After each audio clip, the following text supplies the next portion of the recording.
שלום, ערב טוב וחג אורים שמח. עכשיו 9:07. אתם מאזינים לתוכנית במחשבה חיובית, תוכנית העצמה של רשת ב' בנר רביעי של חנוכה. זאת אומרת שהדלקנו נר והוספנו עוד אור ועוד אור ועוד אור, ויש לנו גם שמש שמאיר, ועוד נכונו לנו ימים שבהם נוסיף אור. בתוכנית הערב נראה איך אנחנו יכולים להעצים את האור שבחיינו, בחיי היום-יום. איך נוכל להוסיף אור, ותזכרו שבמילה אושר מסתתר, אפילו לא מסתתר, גלום אור. באולפן הערב הצוות ז'קלין אלקיים, המפיקה, הטכנאי חיים בריסקין, ואני עפרה נחמד. יש לנו שני אורחים באולפן, ואיתם נעשה את השעה הזאת בהתכוונות לחיפוש אחר מה שעושה אור בחיים. מה יכול להביא אותנו לתודעה של אור, לראייה שלו, לחוויה של להיות בו? חיפוש, נראה לאן נגיע. האורחת שבאה מרחוק, דוקטור אורית בראל נהרין, דוקטור לפסיכולוגיה, מטפלת לאושר, בעלת מרכז אמנות האושר, מומחית בתחום הפסיכודרמה, טיפול בתנועה, דמיון מודרך וחלומות, מלמדת במכללת ישראל ובקליניקות פרטיות. אז ראשית תודה שהגעת לאולפנינו אחרי מסע שעשית ברחבי הארץ. ערב טוב. ערב טוב. והאורח הוא דוקטור רועי פורר. אתה תלמיד ומלמד, נקרא לזה ככה. זה מה שביקשת ממני להגיד, את תורתו של רבי נחמן. ערב טוב.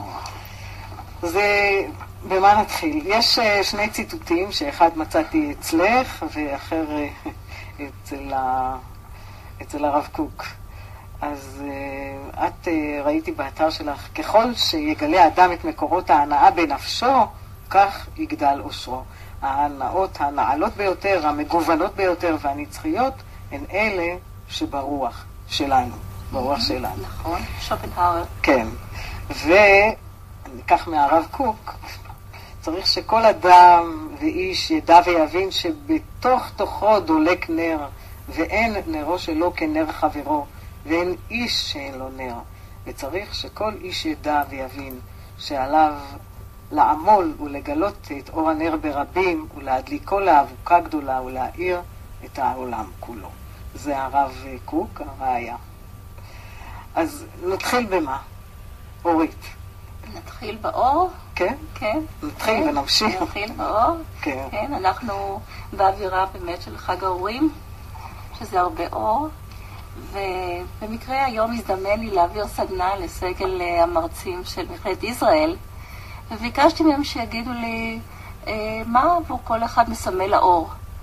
והמגוון היה מאוד רחב ומעניין, ואולי באמת נתחיל עם זה בהשראה של אותו סגל מקסים ששיתף פעולה בצורה מדהימה היום. הם לא מכירים את תחום הפסיכודרמה, הם יותר באים מהתחום הקוגניטיבי, בתחום של למידה. והם אמרו שאור זה השכלה, ואור זה אהבה, ואור זה אושר, כמו שאני טוענת גם כן, כן. במיוחד אור זה משפחה, זה בית, זה ילדים, ההתחברות לכל הדברים, כן, חוזרים למקור. מסתבר שגם הסטודנטים, אור בשבילהם זה באמת בית. ואני שמחתי לשמוע במקביל לקריירה ולמימוש עצמי, הנושא של בית, הנושא של משפחתיות, הנושא של שייכות, הוא בשביל כל כך הרבה אנשים מקור לאור. רועי, אתה מה אתה אומר, דוקטור רועי פורר? חג האורים זה זמן שבו כל אדם ששייך לעם היהודי, וגם אלה שמתבוננים מן הצד, רואים שאנחנו מתעסקים עם נרות קטנים כאלה, מבליחים באפלה, שמונחים בבסיס די נמוך את העבודה הזאת של להאיר וניצוץ, להביא את הניצוצות הנמוכים אלינו. אז אתה אומר שצריך להאיר במקומות הנמוכים, החשוכים. ואתה רוצה קצת אולי לפתוח את זה? כן, בשמחה. כן. גם את, אורית. כן. זה יכול להיות... קודם כל זה להאיר בנפש של עצמך, זה בראש ובראשונה. ככה זה גם בטיפול הפסיכולוגי. נכון. הריפוי כואב, כן. צריך לעמוד. השאלה איך אנחנו עוזרים לא לברוח מהטיפול, כדי לאפשר באמת את הריפוי ואת התיקון. ואור, זה אמצעי מצוין כדי לרפא. השאלה איך עושים את זה. כן, כן. אור, לפעמים הקרן לייזר היא גם חותכת ומכאיבה, נכון? כן, האור יכול לעשות הרבה דברים. כן. תלוי מה אתה מכוון. אור הוא כוח גדול. כן. אז... אני מאוד התחברתי דווקא בגלל שרועי מייצג את רבי נחמן מברסלב תלמידה. רק פה, אני משתדל שזה גם יהיה בחוץ. אני מאוד אוהבת להשתמש דווקא במשפט כל כך ידוע ומוכר של רבי נחמן מברסלב, שהוא אומר, מוכרחים להיות שמח. מה זה מוכרחים? למה מוכרחים? למה זה לא כל כך מובן מאליו להיות שמח? ומסתבר שמאוד קל להיכנס לדיכאון. מאוד קל להיכנס למקומות חשוכים ואפלים ולהסתגר ולהאשים את העולם ולהרגיש שאנחנו קורבנות לכל מיני דברים שקורים לנו. יש לזה רווחי משנה, את אומרת. יש גם לזה, כן. כן, למקום הזה של... וכשאנחנו אומרים מוכרחים, זאת אומרת, אנחנו לוקחים אחריות על תחושת האושר שלנו, על האור שלנו. זה לא מובן מאליו. ולכן צריך לתרגל את זה, צריך לעבוד על זה קשה מאוד, ולדעת, להגיד לעצמנו כל יום, לחפש את האור במהלך היום, לחפש איפה יש לנו אור במהלך היום, למרות שאולי אנחנו נמצאים במצב קשה בחיים. אבל ממש להתאמץ ולחפש את זה. זה מה שנותן לנו את האפשרות להתחיל להאיר את החושך. ולא כמו שהילדים בגן שרים, באנו חושך לגרש, פשוט לגרש את החושך. זאת עבודה קשה. אבל צריך לקחת את החיות הזה ולהאמין בזה ולתרגל את זה על מנת להתחבר באמת למקום המרפא הזה של הנפש. אז את עושה את זה גם בכמה דרכים. אני אהבתי את הדרך של, חוץ מהפסיכודרמה, שתכף תסבירי לנו מהי, אז הדרך של החלום. כן. והדרך של הריקוד. כן, שזה כן, בכלל, אתה כן. מתחבר לזה? בהחלט, בברסלב רוקדים. יש ישיבות שכזה שצריכים למלא מין רובריקה קטנה. רקדת היום או לא רקדת? זה נקודת אושר, לא? האם רקדת? יש ישיבות שבצהריים, באופן קבוע בסקת צהריים, מוציאים כלי נגינה ורוקדים. כעבודה יומיומית. מעולה, כמה חיבור יש בינינו. כן. מדהים, כן, כן. בהחלט. אני רואה בריקוד, קודם כל, מקור להבעה. הבעה רגשית באמצעות הפיזיות שלנו.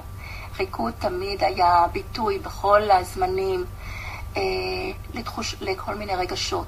אם זה רגשות של פחד, אם זה רגשות של שמחה, אם זה רגשות של תפילה, שכמיהה למשהו, או הכנה לקראת משהו, או ריפוי. תמיד זה נעשה דרך בקבוצה של אנשים, כלומר, תחושת השייכות ובריקוד. רוקדים כשאבלים ורוקדים כששמחים, רוקדים בכל הזדמנות. רוצים שירד גשם, קורה משהו בעולם ולא מבינים, רוקדים. הריקוד הוא מקור נפלא, הוא דרך נהדרת, באמת לתת ביטוי פיזי וחזק מאוד עם עוצמה למה שמרגישים בתוך הגוף, לתחושות הגוף, לכל מיני רגשות. הפסיכודרמה היא הולכת עוד יותר, צעד אחד יותר קדימה, שהיא מעמיקה את הדרך הטיפול. כלומר, זה גם ורבלי וגם באמצעות הצגה. אנחנו מוציאים את נבחי הנפש החוצה ורואים מה קורה שם, מה קורה בנפש, מה דפוסי ההתנהגות, מה הוביל אותנו למקומות שאנחנו מרגישים בקונפליקט או לא נוח לנו במקום הזה.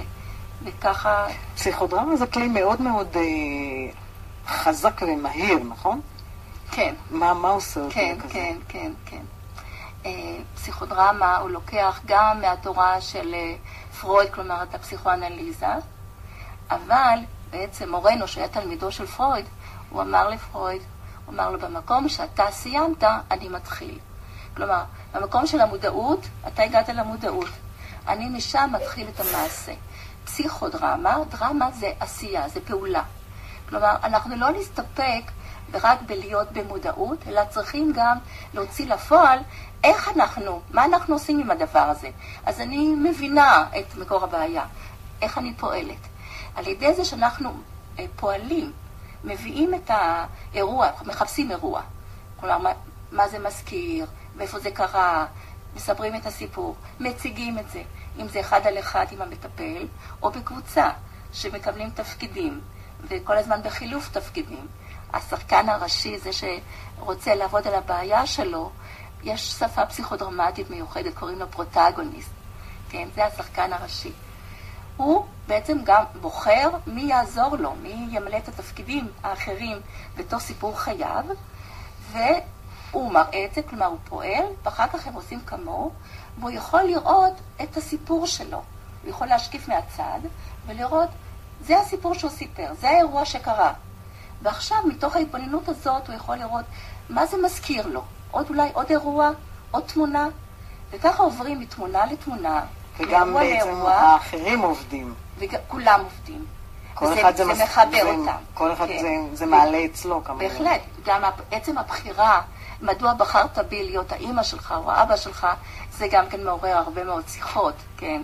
זאת אומרת, לא במקרה בוחרים לפעמים גבר שהיא האמא, ובוחרים את האישה שתהיה הגבר, כי יש משהו טלפתי שמחבר מעבר למגדר, כן, של הבן אדם, אלא מה באמת הוא מסמל בשבילו, מה הוא מעורר בתוכו. וזה רק ההתחלה. כן, כן, כן. רועי, אנחנו דיברנו על זה שנתחיל לדבר איך אנחנו מגלים כל יום את האור. מנסים לפחות, מתחילים לעשות את העבודה. איך העבודה מתבצעת? עבודה, כתוב בספרים הקדושים, אדם לעמל יולד. והבחירה אצל האדם היא באיזה עמל הוא בוחר. הוא יכול לבחור בעמל של פרנסה בלבד, ואז להניח לזרמים לשאת אותו. הוא יכול אפילו לא להתפרנס, יש כאלה שגם על זה מוותרים. הוא יכול לבחור בחיים של חומר, ולעמול כל החיים בשביל שתהיה לו חליפה כזאת, או מכונית כזאת, או דברים שיש לשני, שהוא מקנה בהם, הוא רוצה אותם. הוא יכול לבחור לעבוד במישורים אחרים לחלוטין. ואני חושב שהנושא של בחירה הוא הדבר הראשוני שהאדם צריך לעשות. ככה אנחנו לומדים. וכשאדם בוחר, אז הבחירה, כמובן, יובן לכל שהבחירה העמוקה ביותר היא הנכונה. הבחירה הגבוהה, הפנימית ביותר היא הנכונה. וזה להעמיק את חיי הרוח שלו, להעמיק את החיים הפנימיים שלו, לפתוח מרחב פנימי להרפתקה האמיתית, שאיננה קורית בחוץ. כי החוץ הוא בן חלוף, זאת אומרת, אם בגבורות 80 שנה, ולפעמים אפילו לא הרבה פחות מזה. זאת אומרת שאם כל יום הוא האחרון, אז עדיף לך לבחור כרגע את הבחירה הטובה ביותר, כי אם אתה מתמהמה, אז מי יודע, כן. כאילו חיה את חייך כאילו כל יום הוא יומך האחרון. יומך האחרון, אפילו דקה האחרונה. כן. ואז, כן, בוודאי, כי רבותינו הקדושים אמרו שדווקא המורה הכי מפחיד הוא המורה הכי חשוב, המוות. זאת אומרת, תמיד אתה צריך ללכת איתו לשמאלך כאילו חבר טוב, ולדעת שאתה לא בוחר. את זה אתה לא בוחר. הרגע שאתה נקטף בו, הוא נקבע לך ואתה לא קובע אותו, ולכן הידיעה היא לא צריכה למלא אותך בחרדה, אלא בכוחות נפש אדירים לחיות כרגע, בשיא השמחה, בשיא הכוחות, בשיא המיצוי של כל אישיותך, ובוודאי ובוודאי שבשיא פנימיותך. משום שאז ההרפתקה שלך הכי אמיתית. אז הדרך שקיבלת מלמעלה, האפשרויות שקיבלת מבואך, מתמצות, וגם אתה רובה מהם את הכי הרבה נחת. אתה לא מבזבז את הזמן בביטויים חיצוניים. אבל איך אתה מגלה את זה? זאת תמיד השאלה. איך אתה מגלה מה באמת הדבר הפנימי שבי, מהו באמת הייעוד שלי, מה באמת עושה אותי מאושר? אני שומעת את רועי, ונדמה לי שאני אומרת את הדברים האלה. רק המבדיל ביני לבינו, שאני לא הולכת עם כיפה, ולא עם פאות ולא עם מטפחת, כי אני אדם חילוני. אבל אותם עקרונות מכוונים גם אותי. למשל, הגישה שעובדת הפסיכודרמה, היא מתבססת על הגישה האקזיסטנציאליסטית וההומניסטית. זה אומר שאנחנו צריכים לפגוש את המציאות, להכיר את עובדות המציאות, שהמוות מחכה לנו בכל פינה ופינה. ובהתאם לזה, באמת למצות את החיים ולחיות את החיים, ולעשות אותם הטוב ביותר עבורנו, לחיות בכאן ועכשיו. כן, על זה אני מסכימה, בסדר. השאלה, איך אתה מוצא את האור הזה בתוכך? איך אתה עובד, איך העבודה שלך מתבצעת? מה אתה מחפש? איך אתה מתחיל לחפש? אז התחלתם להגיד שבעצם בואו נראה קודם את המקומות החשוכים, בואו נראה קודם את הנקודות הלא מוארות בתוכנו, בואו נראה איפה הכאב. בואו ננקה. צריך, מבחינתי, כמי שעוסק בטיפול, צריך לנקות את השטח ממקומות שמפריעים לנו, מה שאפשר לנקות. על מנת באמת שאנחנו לא נחיה כל הזמן עם אותם דפוסים שמשחזרים את עצמם ומקבעים אותנו. אם אנחנו מזהים, זאת אומרת, מתחילים עם המודעות שיש בעיה. בן אדם גם מתרגל לסבל, זאת בעיה, שמתרגל לסבל. אבל אם הוא במודעות שהוא רוצה לחיות חיים יותר מאושרים, הוא רוצה להפיק יותר שמחת חיים מחייו, הוא רוצה להגיע לנחת עם עצמו, הוא יתחיל לנקות, לשנות, לראות מה קורה לו, מה מפריע לו, ולהתחיל להכניס לחיים שלו באמת מזון של אור. מזון שלו, מה זה אומר? זה אומר לחפש בכל דבר, בדברים הכי טריוויאליים, את האור. מזון של אור, אהבתי את זה. זה עכשיו ספונטני יצא לי. כן, כל ספונטני נאמץ את זה. כן. וזה גם מחבר אותי גם לפרנקל, בספר שלו אדם מחפש משמעות, ששם שהוא יצא מהתופת, והוא אמר, בעצם אם הבן אדם יש לו משמעות, הוא מוצא את האור בקצה המנהרה. כן. תן לי איזו שאלה מעצימה שאתה שואל את בין... רוב האנשים בדור הזה בדרך כלל עסוקים במה הם חושבים על משהו. השאלה המעצימה והמכוונת הפשוטה ביותר והעמוקה ביותר והחיונית ביותר היא לא מה אתה חושב על זה. מה אתה מרגיש? מה אתה מרגיש?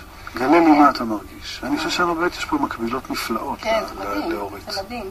מה אתה מרגיש? כן, אל תספר לי מה אתה חושב, תעצור. תגיד לי מה אתה מרגיש לזה. מה באמת אתה מרגיש לזה? ואיך, אורית? כן, אז למעשה השיקוף שמדבר רועי, על זה אנחנו רואים את זה כמראה. למעשה, אנחנו עושים מירורינג. רואים בעזרת חברי הקבוצה, אם עובדים בקבוצה, מה קורה במצב המסוים הזה שהמטופל הציג את הסיפור שלו. אבל אנחנו גם מתבוננים בשפת הגוף. כשבן אדם אומר, אני מאוד רגוע, וכל כולו מקובץ, פה נכנס הסיפור של גוף נפש. אנחנו אומרים, רגע, אבל למה היד שלך מקובצת? ולמה העמידה שלך היא כזאת? מה היד הזאת רוצה לספר? בפסיכודרמה, הכל מדבר, הכל בכף. כלומר, היד המקובצת יודעת לדבר, והכתפיים המקובצות יודעות לדבר, והעצמים מדברים, וגם דמויות שהן לא קיימות כבר בין החיים, והן עדיין מפעילות את האדם, גם הן מדברות. כלומר, יש אפשרות באמצעות הפסיכודרמה להגיע למרחבים אינסופיים כדי לפתור כל מיני קונפליקטים. אז כן. אנחנו ממש לקראת סיום של החלק הזה, לצערי, כי הוא עובר לי מהר. יסודות של הפסיכולוגיה החיובית רציתי שתגידי. כן. וגם אתה. בכבוד, מי הזמן? כן, הנה. כן, אז הפסיכולוגיה החיובית קודם כל מאמינה בטוב שבאדם.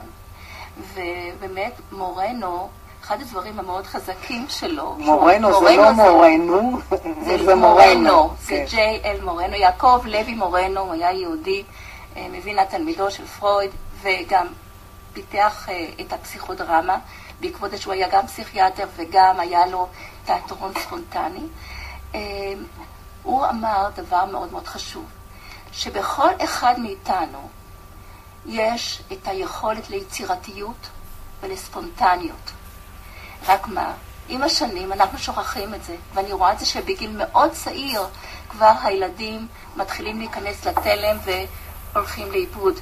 כן. אז מקצרים. כן, ואז אם אנחנו חוזרים לילד שבתוכנו, ומאפשרים ליצירתיות ולספונטניות לבוא לידי ביטוי, אנחנו מתחברים בעצם לאותנטיות שלנו, ואז אנחנו יכולים להיות יותר מאושרים. כי מתי אנחנו לא מאושרים? כשאנחנו ממלאים תפקידים של האחר ולא של עצמנו. אני מודה לכם מאוד מאוד, דוקטור רועי פוהר, דוקטור אורית בראל נהרין. עכשיו יש לנו הפוגה לפרסומות, ואחרי זה יש עוד איזה חלק...